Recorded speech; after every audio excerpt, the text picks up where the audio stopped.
الرحمن الرحیم. کیسے ہیں آپ لوگ؟ وقت کیسا گزر رہا ہے؟ پڑھائی کیسی جا رہی ہے؟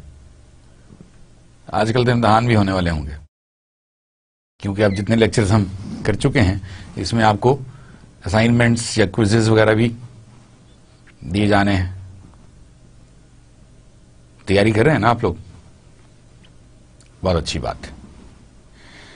آج ہم ایشوز ان پبلک ایڈمنسٹریشن کی ایک اور لیکچر کے ساتھ، جو کہ پرابلمز آف گورننس ان پاکستان سے ہی ریلیٹ کرتا ہے. پچھلے لیکچر میں میں نے آپ سے یہ کہا تھا کہ مجھے لگتا ہے کہ یہ 2-3 ہمیں لیکچر اس میں کرنے پڑیں گے تاکہ ہم احاطہ کر سکیں، ہم انکمپس کر سکیں ان پرابلمز کو جو کہ گورننس میں پاکستان کے بننے کے ساتھ ساتھ آنا شروع ہوئیں اور ایگریویٹ ہوتی چلی گئیں. کہیں جب وہ چیزیں جو ہیں وہ کم ہونا شروع ہوتی ہیں تو ہمیں ریلیف ملتا ہے، اور جب ریلیف ملتا ہے تو ہم چیزوں کو بہتر طریقے سے کرنا شروع کر دیتے ہیں. بٹ سم ہاؤ انفارچونیٹلی ہمارے یہاں پر جو پروسیس تھا وہ کوئی اتنا اسموتھ رہا نہیں. اس میں ہماری جو گورننس ہے، اوور آل گورننس ہے پاکستان کی، جو کہ آپ کے ساتھ ہم ڈسکس کر رہے تھے کہ 3 بڑے ہاتھوں میں تھی، وہ کچھ ٹھیک طرح سے کام کر نہیں پائی. گورنمنٹ اپنا رول پلے نہیں کر پائی، بیوروکریسی اپنا رول ٹھیک طرح سے پلے نہیں کر پائی، اور ملٹری شاید اوور ایمبیشس ہو گئی، اور اس نے بھی جو اس کا ٹرو رول تھا اس کی بجائے کچھ اور رول لے لیے، جس کی وجہ سے حالات ڈیٹیریوریٹ کرتے چلے گئے. لاسٹ ٹائم جہاں سے ہم نے ختم کیا تھا میں وہیں سے شروع کروں گا تاکہ ہمیں تھوڑا سا اندازہ ہو جائے کہ ہم اس کو اس وقت کہاں پہ ختم کر رہے تھے. ہم وہ ساری باتیں جو کر رہے تھے اس کا جو کرکس ہے میں وہ آپ کے ساتھ شیئر کر لیتا ہوں. Faced with this crisis the ruling elites over the years have been unable to grasp the problem as essentially arising from a failure to either deliver the goods to the poor or to involve them in economic and political decision making, and have attempted to use selective coercive force in attempting to quell it. Understandably, this response has not only intensified the problem but has also allowed a growing importance to the security agencies in the structure of state power itself. جو کچھ ہم نے اس وقت discuss کیا، جو کچھ ہم نے پڑھا اس وقت، اس میں یہی تھا کہ ہم فیل ہوتے چلے گئے. ہمارے ساتھ پرابلم کافی زیادہ تھیں. ہم غریبوں کی حالت بہتر نہیں کر سکے، ہم پاکستان کے معاشی حالات بہتر نہیں کر سکے، ہم پاکستان کی ایگریکلچر کو بہتر نہیں کر سکے، ہم پاکستان کی انڈسٹری کو بہتر نہیں کر سکے جہاں تک ہم پہنچ گئے تھے. ہم نے ڈسکس کیا تھا کہ ایک ایرا ایسا آیا تھا جس میں پاکستان کی جو انڈسٹریل گروتھ تھی وہ کافی بہتر ہو گئی تھی، لیکن اس کے بعد اس نے ڈیٹیریوریٹ ہونا شروع کر دیا، اور الٹیمیٹلی آج ہم جس پوزیشن پر ہیں وہ کوئی بہت ہمارے لیے اچھی پوزیشن نہیں ہے. تو آج وہیں سے شروع کرتے ہیں. آج ہم تھوڑی سی بات کریں گے اسٹیٹ کے بارے میں، اور وہ تینوں کیریکٹرز جن کے بارے میں پہلے بھی بات کرتے چلے آئے ہیں، گورنمنٹ، بیوروکریسی اینڈ آرمی، ان کے فردر جو رولز تھے وہ ہم یہاں پر الیبوریٹ کریں گے. ضیاء کی رجیم کے ساتھ ہی ہم شروع کرتے ہیں، کیونکہ اس وقت ہم ضیاء کی رجیم کو ہی ڈسکس کر رہا تھا. Thus, it is that the people of Pakistan, the poor and downtrodden, in spite of the erosion of institutions of civil society, have nevertheless demonstrated a high level of political consciousness and emerged as a factor to be reckoned with by those who pull the levers of power within the state structure. جیسا بھی ہے، لوگ پہلے سے اپنے آپ کو enlighten کرتے چلے گئے، اویئر ہوتے چلے گئے، اور یہ جو پولیٹیکل اور بیوروکریٹک اور ملٹری کی آپس میں کشمکش تھی اس سے لوگوں نے کافی کچھ سیکھا اور وہ انلائٹن ہوتے چلے گئے. جب ہم اس کے بعد کی جو تیسرا لیکچر ہے اس میں پھر ڈسکس کریں گے کہ پھر کیا ہوا. اگر وہ انلائٹن ہو گئے تھے, انہیں پتا تھا کہ ڈیموکریسی ایک بہت اچھا میڈیا ہے جس میں ہم اچھی گورننس بھی لا سکتے ہیں اور اس سے ہم ترقی بھی کر سکتے ہیں, تو پھر چیزیں ہے وائر کیوں چلی گئیں؟ پھر انہوں نے ایک نیا ٹرن کیوں لے لیا؟ It is for this reason that the military, even when there was no apparent obstacle to the reimposition of military rule, after the death of Zia on 17th August 1988, sought a civilian dispensation within which it could exercise its power as a major, but not the sole, of course, actor, and through which the subterranean tensions of the populace could be diffused. لوگ چونکہ enlighten ہو گئے تھے اور انہیں پتا تھا کہ ضیاء کی رجیم نے ان کے اوپر کیا اثرات ڈالے ہیں, کیا فرق پڑا ہے, کتنے ہم بیکورڈ چلے گئے ہیں بجائے فارورڈ جانے کے. تو جب ضیاء کی ڈیتھ ہوئی تو اس کے بعد اسی چیز کو دیکھتے ہوئے ملٹری نے بھی دوبارہ مارشل لا نہیں لگایا, یا ملٹری رجیم کے انڈر ہی انہوں نے کوئی نئی چیز پیدا کر کے اس کو مین کرنا شروع نہیں کر دیا. آن دی ادر ہینڈ انہوں نے کہا جی ٹھیک ہے, بائی گانز اور بائی گانز, اور ہم الیکشنز اناؤنس کر دیتے ہیں. انہوں نے ایک انٹرم گورنمنٹ بنا دی, اس انٹرم گورنمنٹ نے الیکشنز اناؤنس کر دیے اور کچھ عرصے بعد اس طرح الیکشنز ہو گئے. The changing structure of state power. The changing relationship between the military and bureaucracy, the two vital elements of the state apparatus in Pakistan, can be understood in the context of three analytical, distinct but interactive processes. یہاں پر ہم تین طریقے سے discuss کرنے کی کوشش کریں گے کہ وہ کیا ہوا جس میں ultimately military upper hand gain کرتی چلی گئی اور بیوروکریسی نیچے جاتی چلی گئی. کچھ نہ کچھ وجوہات تو ضرور ہوں گی کہ گورننس میں جہاں پر بیوروکریسی ہمیشہ ٹاپ پہ ہوتی تھی وہاں پر چیزیں تھوڑی سی ان کے لیے مختلف ہونا شروع ہو گئیں, مشکل ہونا شروع ہو گئیں, اور ملٹری ان سے بہتر طریقے سے چیزوں کو مینج کرنے لگی. چلیں جی, پہلا پوائنٹ ہم اس کے بارے میں ڈسکس کرتے ہیں. Changes in the internal sociology of the military and bureaucracy associated with changes in the social origin of officers in these two institutions respectively. کیا ہوئی؟ ایک تو ان کے سوشل سیٹ اپ میں چینج آنا شروع ہو گیا, دوسرا ان کی سوشیولوجی میں چینج آنا شروع ہو گئی. انہوں نے ڈفرنٹ طریقے سے اپنے آپ کو چینج کرنا شروع کر دیا. بیوروکریسی کسی ڈفرنٹ طریقے سے اپنے آپ کو چینج کر رہی تھی, آن دی ادر ہینڈ ملٹری اپنے آپ کو کسی اور طریقے سے چینج کر رہی تھی. کس طریقے سے ابھی آپ کو اس بارے میں بھی انفارمیشن دیتے ہیں. Number 2, changes in the professional quality of officers and the internal cohesion of the institutions. یہ ایک بہت بڑا اور ڈیسائیڈنگ فیکٹر تھا. اس نے بہت بڑا رول پلے کیا. اور کیا ہوا تھوڑی دیر بعد آپ کے ساتھ اس کو ڈسکس کرتے ہیں. The balance of power between the state apparatus on the one hand and the institutions in civil society such as parliament, political parties, media and various platforms of public expression on the other hand. اب وہ جو balance تھا نا, state اپریٹرس جتنے بھی تھے ان میں اور سول سوسائٹی کے جو پلیٹ فارمز تھے, پارلیمنٹ کہہ لیں, پولیٹیکل پارٹیز کہہ لیں, میڈیا کہہ لیں, اور دوسرے پبلک ایکسپریشن کے جتنے بھی پلیٹ فارمز تھے, چاہے وہ مذہبی تھے, چاہے وہ لسانی تھے, یا وہ کسی بھی اور بنیاد پر بنائے گئے تھے, ان کے درمیان میں بیلنس آف پاور کا تھوڑا سا ایشو ظاہر ہے بننا ہی تھا.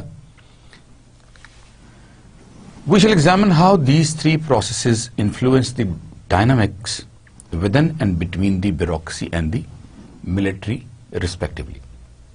Over the last 3 decades, the social origins of both the bureaucracy and the army have shifted from the landed elite to a wide base in the urban middle strata and the growing class of rural capitalist farmers.